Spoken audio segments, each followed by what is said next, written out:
మంచి మానవత్వం వంటి లక్షణాలు అడుగంటిపోతున్నాయి. మనుషుల్లో నేర ప్రవృత్తి పెరిగిపోతోంది. చిన్న చిన్న కారణాలకే దారుణాలకు పాల్పడే వారి సంఖ్య రోజు రోజుకు ఎక్కువైపోతుంది. అత్యంత కిరాతకంగా పాశవికంగా హత్యలు చేస్తున్నారు.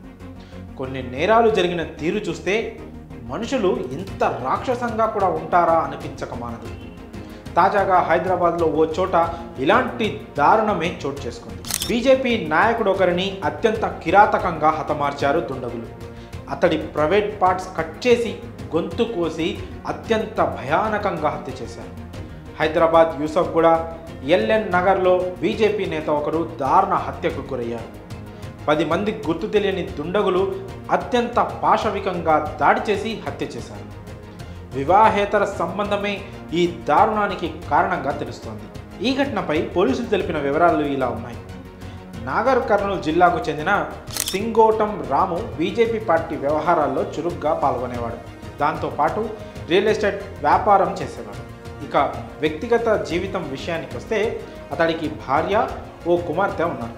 రాము భార్య కుమార్తె స్వగ్రామంలో ఉంటుండగా అతడు మాత్రం యూసఫ్గూడ ఎల్ఎన్ నగర్లో అద్దెకుంటున్నాడు. అయితే బుధవారం రాత్రి 11 గంటల సమయంలో కొందరు గుర్తు తెలియని దుండగులు అతడు అద్దెకు ఉంటున్న నివాసం దగ్గరకు వచ్చి రాముపై దాడి చేశారు. అతడి ప్రైవేట్ పార్ట్స్ కట్ చేయడంతో పాటు గొంతు కోసి అత్యంత పాశవికంగా హత్య చేశారు. దారుణం గమనించిన స్థానికులు దీని గురించి పోలీసులకు సమాచారం ఇవ్వడంతో వారు సంఘటనా స్థలానికి చేరుకొని కేసు నమోదు చేశారు.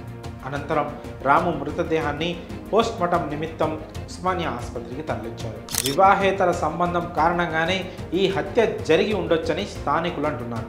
స్థానికంగా ఉండే ఓ మహిళతో రాముకు వివాహేతర సంబంధం ఉందని, అందువల్లే ఈ దారుణం చోటు చేసుకొని ఉండొచ్చని అంటున్నారు. కేసు నమోదు చేసి దర్యాప్తు చేస్తున్నారు పోలీసులు.